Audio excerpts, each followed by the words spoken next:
नमस्कार। अपना उत्तर प्रदेश में आप सभी का स्वागत है। मैं हूं आपके साथ प्रियंका तिवारी। खबरों को विस्तार से जानेंगे। यूपी के सीएम योगी आदित्यनाथ ने प्रदेश के प्रथम गृह मंत्री सरदार वल्लभ भाई पटेल की पुण्यतिथि पर उन्हें विनम्र श्रद्धांजलि अर्पित की। इस मौके पर उन्होंने कहा कि सरदार पटेल ने एक भारत श्रेष्ठ भारत की रचना का महान कार्य किया है।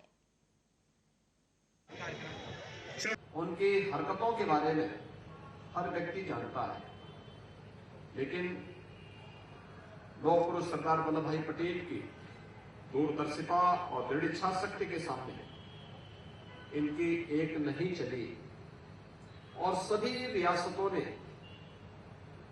शांतिपूर्ण तरीके से भारत गणराज्य का हिस्सा बनकर के वर्तमान भारत के निर्माण में अपनी महत्वपूर्ण भूमिका का निर्वहन किया। इसका सर्वाधिक श्रेय अगर किसी एक महापुरुष को जाता है और लौह पुरुष सरदार वल्लभ भाई पटेल को जाता है। लौह पुरुष सरदार वल्लभ भाई पटेल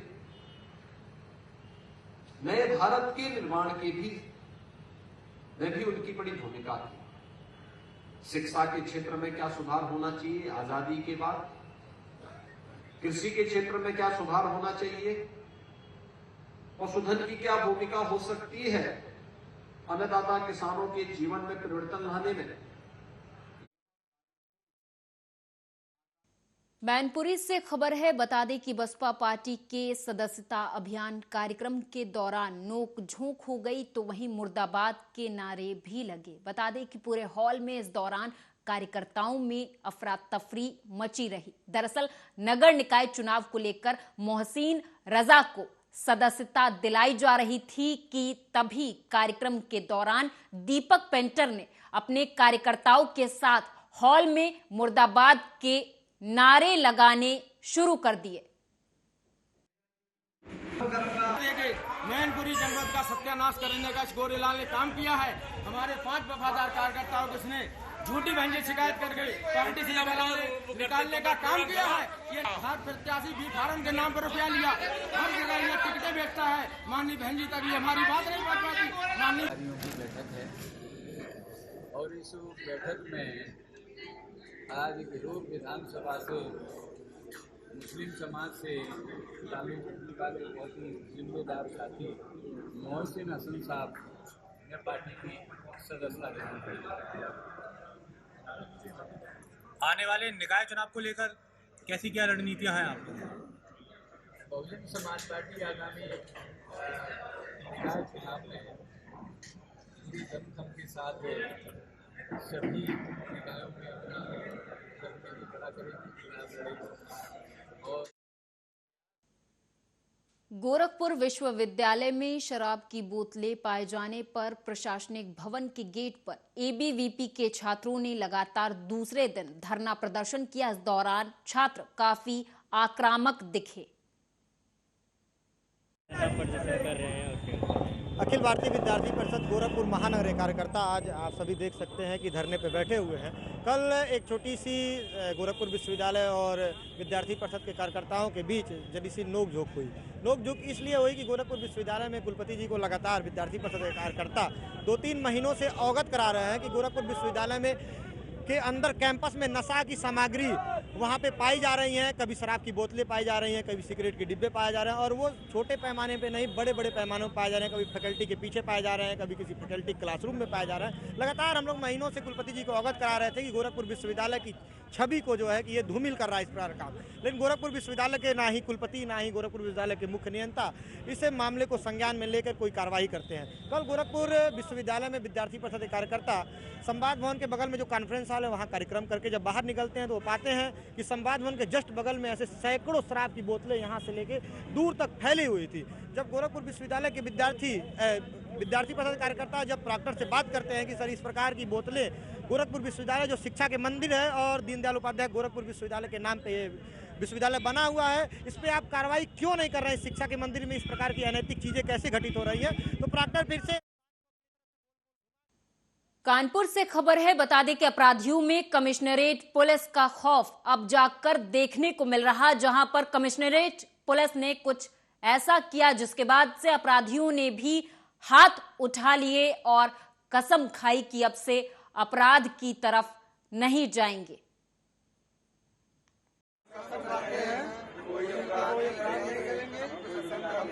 काम नहीं करेंगे।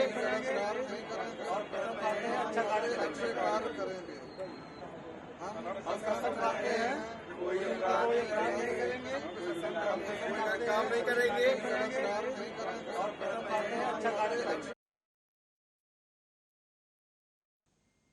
रायबरेली से खबर है, जहां आपको बता दें कि जिला जज ने रायबरेली जेल का औचक निरीक्षण किया। इस दौरान उनके साथ जिला अधिकारी माला श्रीवास्तव, पुलिस अधीक्षक आलोक प्रियदर्शी भी मौजूद रहे। जिला जज के द्वारा इस निरीक्षण में कैदियों की समस्याओं को भी सुना गया। विचाराधीन और सजाए कैदियों को उचित कानूनी सुविधाएं भी उपलब्ध कराने की बात कही गई, जिससे कि उन्हें सही न्याय मिले।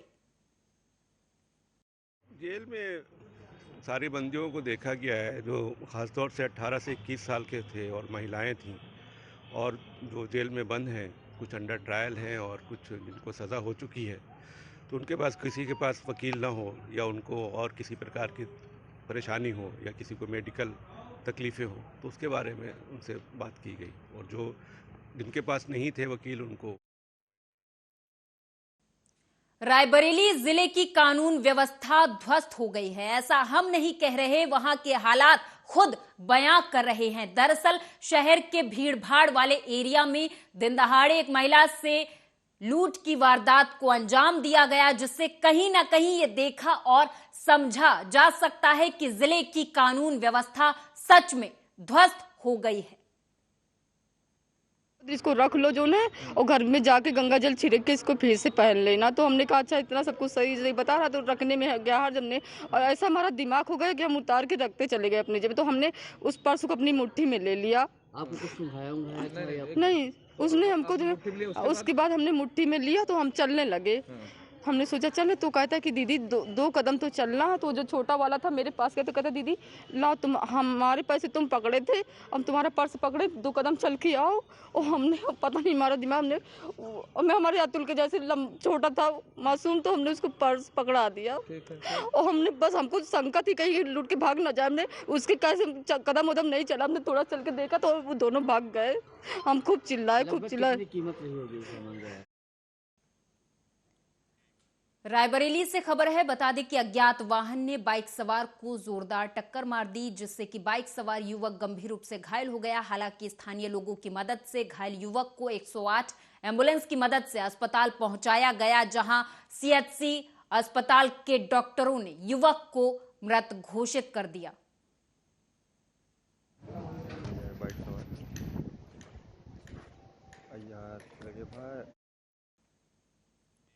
तो वहीं रायबरेली में दूसरी तरफ अनियंत्रित तेज रफ्तार कार और पिकअप का मामला सामने आया है, जहां पर कार और पिकअप में आमने सामने जोरदार भिड़ंत हो गई, जिससे कि इस हादसे में कार सवार पिता पुत्री गंभीर रूप से घायल हो गए।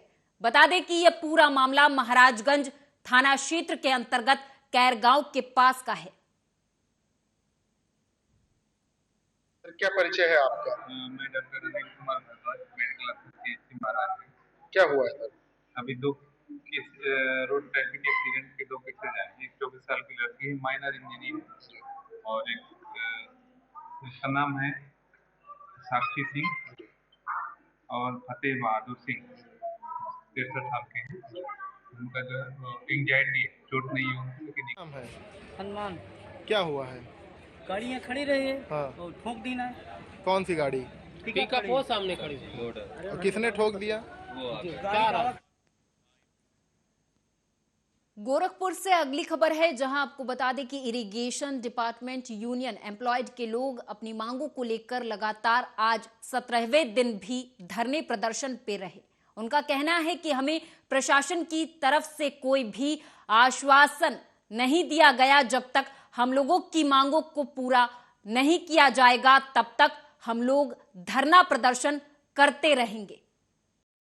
आज लगातार आप लोग का 17वां दिन धरना प्रदर्शन है, क्या कुछ आश्वासन मिला अभी? देखिए, कोई आश्वासन नहीं है। ये अधिकारी इतने निरंकुश हो गए हैं कि हम लोग इस ठंड में 17 दिन हो गए धरना देते हुए और माननीय उच्च न्यायालय के आदेश का पालन नहीं ये कर रहे हैं। मेरी समझ में ये नहीं आ रहा कि आखिर ये फरार क्यों हो गए। उच्च न्यायालय के आदेश का पालन तो मुख्यमंत्री महोदय तक करते हैं और मुख्यमंत्री जी के गृह जनपद में अधिकारी इतने निरंकुश हो गए हैं, ये हमारी समझ। रायबरेली जिला जेल में जहां पर जेल अधीक्षक की पहल से एम्स रायबरेली के स्पेशलिस्ट डॉक्टरों के द्वारा जेल में बंद बंदियों के स्वास्थ्य परीक्षण के लिए कैंप लगाया गया। इस दौरान लगभग 350 मरीजों का हेल्थ चेकअप किया गया, जिनमें लगभग 50 से ज्यादा मरीज चर्म रोग और इतनी ही दांतों की बीमारी से पीड़ित मिले। चिकित्सकों का कहना है कि मरीज जेल में बंद रहने और नए मरीज के संपर्क में आने के अलावा व्यक्तिगत साफ सफाई का ध्यान नहीं देते, जिस कारण से उन्हें चर्म रोग की समस्या आ रही है। एम्स के डॉक्टर्स एक जनरल हेल्थ चेकअप जिसको कहते हैं वो करने के लिए यहाँ आए हैं और मतलब एक से ज़्यादा विभाग से आए, जैसे मेडिसिन, ऑप्शन गायनी के, ENT के, चर्म रोग विभाग से और दांत वाले विभाग से ये डॉक्टर्स आए हैं। यहाँ के जो बंदी हैं वो क्योंकि उनको बाहर निकलना कम होता है, उनको धूप की वो कम लगती है, धूप कम लगती है और उनको बहुत सारी चीज़ें कैसे अपनी दांत वगैरह की कैसे उनको सफाई रखनी वो से भी नॉलेज कम होता है। तो उस तरह के लिए हमारे जो डॉक्टर्स हैं, स्किन बीमारी जो है वो बहुत ज़्यादा होती है लोगों में, क्योंकि वो धूप लगती नहीं है, बाहर निकलते नहीं है और एक साथ बहुत सारे लोग रहते हैं, तो इसलिए वो नॉलेज देना भी ज़रूरी होता है और उसके लिए इनकी जांच करनी ज़रूरी होती है। तो हमारे जो डॉक्टर्स हैं वो सब इनको चेकअप भी करते हैं और एडवाइस भी देते हैं कि आगे से किस तरह से रहना है, क्या करना है, और अगर कोई ऐसी बीमारी है तो उसके लिए रेफ़र करते हैं। जो यहाँ एडवाइस से ठीक हो जाए वो ठीक है, लगता है कि नहीं इनको हॉस्पिटल जाने की ज़रूरत है तो उसके लिए एम्स में रेफ़र भी करते हैं और वो वहाँ जाके फिर हमको सुविधाएँ देते हैं। आज करीब यहाँ पे जैसे 1400 बंदी हैं, लेकिन यहाँ के जो जेल प्रशासन ये बहुत ज़्यादा कारगर है। एम्स रायबरेली के सभी डॉक्टर्स को मैं बहुत धन्यवाद देना चाहूँगा। कारागार पर एक बहुत विस्तृत आयोजन किया गया है चिकित्सा शिविर का, जिसमें कि ऐसे चिकित्सक जिनकी सुविधा आमतौर पर जेल को हर समय नहीं मिल पाती है, वो यहाँ पर आकर बंदियों को चिकित्सा दे रहे हैं, जिसमें हड्डी जोड़ विशेषज्ञ हैं, दांतों के डॉक्टर हैं, आइज़ के डॉक्टर हैं, वगैरह वगैरह विभिन्न स्पेशलिटी फील्ड्स के हैं। तो ऐसी स्पेशलिटी जो होती है वो कारागार पर ये सुविधा आमतौर पर नहीं मिल पाती है, इसलिए ये बहुत कारगर है। यहीं पर आकर अपने सभी संसाधनों के साथ ये लोग उपचार देते हैं। अगली खबर कन्नौज से है, जहां आपको बता दें कि कन्नौज में प्रधानी की रंजिश को लेकर वर्तमान प्रधान पक्ष ने पूर्व प्रधान को जमकर पीटा। गंभीर रूप से घायल तिरवा मेडिकल कॉलेज से जिला अस्पताल रेफर कर दिया गया घायल को। वहीं जिला अस्पताल में डॉक्टरों ने घायल को मृत घोषित कर दिया। थाना तालग्राम क्षेत्र में आज सायंकाल दो पक्षों के मध्य आपसी रंजिश को लेकर हुए झगड़े में एक व्यक्ति की मृत्यु हुई है। मौके पर पर्याप्त पुलिस बल मौजूद है। आरोपीगण को हिरासत में ले लिया गया है। अग्रिम विधिक कार्रवाई प्रचलित है तथा कानून लला प्राइमरी स्कूल में कैप्टी बनवान गो तो बाकी न लगी यादव लोग खींच लिए मात अपने घर में। कौन लोग थे? यादव लोग। कहाँ के थे? वही नरुई के हमारे गांव के। क्या रंजिश क्या थी? प्रधानी उनकी निलंबित भाई जे सदस्य ने सौंपी गई थी। कौन सदस्य था? आपका तो जे स्कूल की कैप्टी बनवाते न बच्चन को परेशानी होती पानी की, तो वहीं तो खींच लिए मात ही मात। काहे से मात? बिहार के सारण में जहरीली शराब से अब तक 39 लोगों की मौत हो चुकी है। विपक्षी बीजेपी इस मुद्दे पर लगातार बिहार के मुख्यमंत्री नीतीश कुमार को घेर रही है। इसी बीच नीतीश कुमार ने विधानसभा में विपक्ष के आरोपों का जवाब देते हुए कहा कि जो नकली शराब पिएगा वो तो मरेगा ही। देखिए, शराबबंदी का कानून लागू किया गया, इसके लिए पूरा का पूरा प्रयास किया जा रहा है और हर बार हम लोगों ने सब लोगों को जानकारी दी, बापू ने क्या कहा है, और उसके बाद आप जानते ही हैं जो रिसर्च आया था पूरे दुनिया का, तो उसको भी सबके घर पर हमने भेज दिया है कि शराब कितनी बुरी चीज़ है, कितने लोगों की मौत होती है। और जहरीली शराब से तो शुरू से लोग मरते हैं और देश भर में मरते हैं। यहाँ जितना जहरीली, जब शराब बंदी नहीं थी तब भी जहरीली शराब से यहाँ भी मरते थे, लेकिन अन्य, एक मिनट जान लीजिए जरा, अन्य राज्यों में भी बहुत भारी संख्या में लोग जहरीली शराब से मरते थे। तो हम लोगों ने तो शराब लागू कर दिया, लेकिन आपको मालूम है सबसे पहले 16 में ही ना जहरीली शराब की बात हुई थी, और उसका जितना जहरीली शराब हम लोगों ने उस पर कितना एक्शन करवाया। तो जितना जहरीली शराब, और जानते ही हैं कि लोगों को सचेत रहना चाहिए। यहाँ तो शराब बंदी है तो कुछ गड़बड़ तो बेचेगा ही, तो लोगों की मौत हो जाती है। तो इसको याद रखना चाहिए कि शराब नहीं पीना है, शराब बड़ी बुरी चीज़ है, लेकिन फिर भी कोई पी लेता है। देखिए, ज़्यादातर लोगों ने इसके पक्ष में सहमति दी है, लेकिन कुछ आदमी को क्या कीजिएगा, कुछ तो ऐसी गलती करता ही है। तब उसके बाद पिछली बार भी याद है ना, जहरीली शराब से मर गया तो कोई कहा कि इनको मिलना चाहिए कंपल्सरी के। वाह, जो शराब पिएगा वो तो मरेगा ही। ये तो उदाहरण ही सामने है कि पियोगे तो मरोगे, यही तो बात है। तो इसीलिए अब इसके बारे में तो दुख प्रकट करना चाहिए और उन जगहों पर जा करके समझाना चाहिए। आप देख रहे हैं ना हम कितना बड़ा अभियान चलाए। तो वहीं केंद्रीय मंत्री कौशल किशोर इन दिनों नशे के खिलाफ अभियान चला रहे। इसके तहत वो देश के अलग अलग कोनों में जाकर लोगों को जागरूक कर रहे। इस बीच नशे पर उनका एक बयान सुर्खियों में आ गया है। दरअसल कौशल किशोर ने नशे का जिक्र करते हुए जवाहरलाल नेहरू को निशाने पर ले लिया है। उन्होंने कहा कि नेहरू जी नशा करते थे, सिगरेट पीते थे। जवाहरलाल नेहरू जी नशा करते थे, सिगरेट पीते थे, और महात्मा गांधी जी का एक लड़का नशा करता था। आप पढ़ेंगे देखेंगे तो पता चल जाएगा। इस तरह नशे की दुनिया पूरी तरीके से हमारे देश पे कब्जा कर लिया है, और हमारी आप लोगों से अपील है, सभी मीडिया बंधुओं से, कि इसको जितना ज़्यादा नशे से होने वाले नुकसान, नशे से होने वाली मौतें, नशे से होने वाले शारीरिक, मानसिक, आर्थिक और सामाजिक नुकसान के बारे में जितना ज़्यादा डर लोगों में पैदा करेंगे। हरियाणा के सीएम मनोहर लाल ने हॉकी वर्ल्ड कप ट्रॉफी का अनावरण किया। तो वहीं इस मौके पर खेल मंत्री संदीप सिंह भी सीएम मनोहर लाल के साथ मौजूद रहे। बता दें कि हरियाणा के सीएम मनोहर लाल ने कहा कि हमारे लिए खुशी की बात है कि इस बार हॉकी का विश्व कप हमारे देश में हो रहा है। मुख्यमंत्री मनोहर लाल ने जानकारी देते हुए कहा कि हॉकी ट्रॉफी यात्रा शाहबाद सोनीपत के रास्ते दिल्ली जाएगी। उन्होंने इस दौरान एक नारा भी दिया, खेलेगा इंडिया, जीतेगा इंडिया, जीतेगी हॉकी। वर्ल्ड कप हॉकी का जो टूर्नामेंट है इस बार अपने देश में उड़ीसा में होने जा रहा है, और ये जो ट्रॉफी है इसकी यात्रा 8 देशों में से होकर के गुजरेगी। आज ये जो ट्रॉफी है पंजाब से होती हुई आज हमको हरियाणा में प्राप्त हुई है। मैंने इसको अभी प्राप्त किया है, और इस ट्रॉफी को हमारे खेल मंत्री श्री संदीप सिंह जी को सौंप करके आगे हरियाणा में निकलते हुए शाहबाद और शाहबाद के साथ उनको होती हुई किसी बॉर्डर से उनको रखेंगे। और इस अवसर पर मैं अपनी पूरी टीम को, हॉकी टीम को बहुत बहुत शुभकामनाएं देता हूँ, विजय की कामना करता हूँ। सुखद एक समाचार यह है कि इस हॉकी की टीम ने हरियाणा से 5 खिलाड़ी हरियाणा से, और एक बड़ा एक प्रकार से भाग जो है हरियाणा। संगरूर के करतारपुरा मोहल्ले में गुस्साए आवारा पशुओं ने महिला पर जानलेवा हमला कर दिया। बता दें कि ये पूरी घटना सीसीटीवी कैमरे में कैद हो गई है। दरअसल आवारा पशुओं का आतंक लगातार बढ़ता जा रहा है। आवारा पशुओं की तरफ से लोगों पर आए दिन हमले किए जा रहे हैं, और सड़कों पर आवारा पशु घूमते हुए दिखाई देते हैं, और वही बड़े हादसों का कारण भी बनते हैं।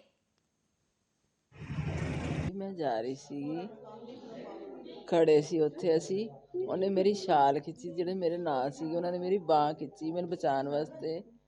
ਉਹਨਾਂ ਨੇ ਮੈਨੂੰ ਢਾ ਲਿਆ, ਉਹਨੇ 20-25 ਮਿੰਟ ਉਹਨੇ ਮੈਨੂੰ ਛੱਡਿਆ ਨਹੀਂ। ਐ ਸੀਗਾ ਕਿ ਮੇਰੀ ਜਾਨ ਨਿਕਲ ਜੂਗੀ, ਪਰ ਮੇਰੇ ਸਾਰੇ ਕਰਤਾਰਪੁਰ ਦੇ ਸਾਰੇ ਖੜੇ ਹੋ ਗਏ। ਇਹਨਾਂ ਨੇ ਆਵਾਜ਼ਾਂ ਮਾਰ ਮਾਰ ਕੇ ਸਾਰਿਆਂ ਨੂੰ ਇਕੱਠਾ ਕਰ ਲਿਆ। ਉਹਨਾਂ ਨੇ ਗੰਡਾਸਾ ਮਾਰਿਆ, ਡੰਡਾ ਮਾਰਿਆ, ਨਹੀਂ ਹਟੀ। ਫਿਰ ਉਹਨਾਂ ਨੇ ਟਰੈਕਟਰ ਲਿਆ ਕੇ ਫਿਰ ਟਰੈਕਟਰ ਨਾਲ ਬੰਨੀ, ਉਹ ਫਿਰ ਵੀ ਨਹੀਂ ਹੱਥੇ ਆਈ। ਫਿਰ ਬੜੀ ਮੁਸ਼ਕਿਲ ਨਾਲ ਹੱਥੇ ਬੰਨੀ। ਉਹ ਬਹੂ ਰਾਣੀ ਇਹਨਾਂ ਦੀ, ਉਹਨੇ ਮੈਨੂੰ ਥੱਲੋਂ ਖਿੱਚਿਆ। ਮੈਨੂੰ ਪਤਾ ਨਹੀਂ, ਉਸ ਤੋਂ ਬਾਅਦ ਮੈਨੂੰ ਦੇਖਿਆ ਸੀ। ਹਾਂਜੀ, ਨਾਲ ਹੀ ਸੀ ਜੀ, ਅਸੀਂ 2 ਜਣੀਆਂ ਗਲੀ 'ਚ ਤੁਰੀਆਂ ਜਾਂਦੀਆਂ ਸੀਗੀਆਂ ਤੇ ਉਹ ਵੀ ਖੜੀ ਸੀਗੀ ਗਊ। ਸਾਨੂੰ ਪਤਾ ਨਹੀਂ ਸੀਗਾ ਵੀ ਇਹ ਸਾਨੂੰ ਮਾਰੂਗੀ। ਅਸੀਂ ਲੰਘਣ ਲੱਗੇ, ਸਾਡੇ ਪਿੱਛੇ ਪੈ ਗਈ। ਉਹ ਪਿੱਛੇ ਪੈਣ ਨਾਲ ਤੇ ਪਹਿਲਾਂ ਮੇਰੇ ਕੰਨੀ ਆਈ ਤੇ ਮੈਂ ਤਾਂ ਪਿੱਛੇ ਨੂੰ ਹੋ ਕੇ ਇਹਨਾਂ ਦੀ ਬਾਂਹ ਫੜੀ। ਬਾਂਹ ਫੜਨ ਨਾਲ ਤੇ ਮੈਥੋਂ ਚੱਕ ਕੇ ਲੈ ਗਈ। ਚੱਕ ਕੇ ਲੈ ਕੇ ਇਹਨੂੰ ਮੁੱਦਾ ਡੇਗ ਲਿਆ। ਉਹਦੇ ਉੱਪਰ ਹੀ ਖੜ ਗਈ। ਉੱਪਰ ਹੀ ਖੜ ਕੇ ਉਹਦੇ ਬੁਰਕ ਵੱਢੀ ਗਈ, ਪੈਰ ਮਾਰੀ ਗਈ ਢੂਹੀ ਤੇ। ਫਿਰ ਮੈਂ ਬਹੁਤ ਰੌਲਾ ਪਾਇਆ ਤੇ ਫਿਰ ਆਪਣੇ ਬੱਚੇ ਮੁੰਡੇ ਆਏ।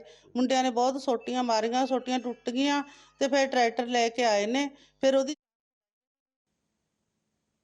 फतेहाबाद के रतिया शहर में फतेहाबाद रोड पर स्कूल बनवाने की मांग को लेकर स्कूली छात्रों ने सड़क पर क्लास लगा दी। बता दें कि स्टेट हाईवे पर बैठकर विद्यार्थी और सामाजिक लोग स्कूल बनाने की मांग करते हुए नजर आए। तो वहीं आपको बता दें कि रतिया के रामनगर कॉलोनी क्षेत्र में करीब 800 से 900 स्कूली बच्चे हैं, लेकिन यहां पर स्कूल नहीं है। हालांकि स्कूल बनाने की प्रक्रिया को लेकर के यहां पर कई औपचारिकताएं विभागीय तौर पर पूरी तो कर ली गई, लेकिन कुछ अड़चनों को लेकर के स्कूल नहीं बनाया गया। इसी बात को लेकर आज सुबह बच्चे अपने बैग लेकर हाईवे पर उतर आए और क्लास लगाकर बैठ गए और सरकार, प्रशासन और स्थानीय विधायक के खिलाफ नारेबाजी की। हमने कई 8 साल हो गए कि हम यहाँ पे स्कूल मांग रहे हैं, लेकिन सरकार सुन नहीं रही है। इसलिए बच्चों को 5-5 किलोमीटर दूर चलकर जाना पड़ता है, इसलिए हम यहाँ पे धरना लगा रहे हैं। तो नाम है गुरदास, हमारे यहाँ पर स्कूल नहीं है। हम 8 साल से यहाँ बैठे हैं। हम स्कूल मांगते हैं, देते हैं ठेका। हम स्कूल मांगते हैं। ये भी आपकी फाइल कौन सी स्टेज पे है भी नहीं भी, तो मेरा कोई झूठी बात तो चलती नहीं है। ओपनली आप जो डॉक्यूमेंट्स आपके पास है, मैं तहसीलदार साहब को अपन एक मीटिंग करते हैं, उसके बाद पूरा देखेंगे कि भी आपकी फाइल कहाँ पे रुकी हुई है। अगर कोई अड़चन है तो उसको। महाराष्ट्र में अंबेडकरवादी और बहुजन महापुरुष पार्टी संगठनों ने मुंबई के पौष इलाकों में शुमार वर्ली बंद का आह्वान किया। दरअसल बीते कुछ दिनों में महाराष्ट्र में लगातार दिग्गजों पर दिए गए विवादित बयान का मुद्दा दिन प दिन गर्माता जा रहा। छत्रपति शिवाजी महाराज के खिलाफ राज्यपाल भगत सिंह कोश्यारी की अपमानजनक टिप्पणी के विरोध में कल पुणे में सख्त बंद रखा गया था। वहीं गुरुवार को मुंबई में भी वर्ली बंद का आह्वान किया गया। लोकशाहीचं रक्षण करण्यासाठी ज्यांच्यावरती जबाबदारी आहे, संविधानाचं रक्षण करण्याची ज्यांच्यावरती जबाबदारी आहे, तीच मंडळी थोर पुरुषांचा अपमान करू लागलेली आहेत। त्यामुळे या देशातील, या राज्यातील लोकशाही किती जिवंत आहे किंवा लोकशाहीला या ठिकाणी किती महत्त्व दिलं जाते हे या माध्यमातून आपल्याला दिसते। त्यामुळे लोकशाहीमध्ये माझं नाव मनोज दिनकर मर्चंडे, आंबेडकरी चळवळीतील वरलीतील एक प्रमुख जे लोक अग्रेसिव्ह काम करतात मुवमेंटमध्ये, त्याच्यापैकी एक मी आहे आणि ह्या बंदच्या आयोजकापैकी एक प्रमुख म्हणून मी एक आहे। आणि महत्त्वाची गोष्ट अशी आहे की RSS पुरस्कृत BJP सरकार जी आहे, ह्या सरकारचे सन्माननीय प्रवक्ते असतील, मंत्री असतील किंवा आमदार असतील, ह्या लोकांनी गेल्या काही महिन्यापासून जे काही अपशब्द महामानवांबद्दल बोललेले आहेत त्यांच्याबद्दल पुरा ने एक बांग्लादेशी नागरिक को गिरफ्तार कर लिया है। बता दें कि मुंबई की MHB पुलिस को बड़ी सफलता हासिल हुई है। दरअसल पुलिस से मिली जानकारी के मुताबिक पकड़ा गया आरोपी सिर्फ बांग्लादेशी ही नहीं बल्कि बांग्लादेश के नागरिकों को भारत में लाने का काम करने वाला एजेंट भी है। पूछताछ में पुलिस को पता चला था कि आरोपी ने अब तक कई बांग्लादेशी नागरिकों को बांग्लादेश से मुंबई में लाकर अलग अलग जगहों पर रखवाया है, जिनकी तलाश अब MHB पुलिस कर रही है।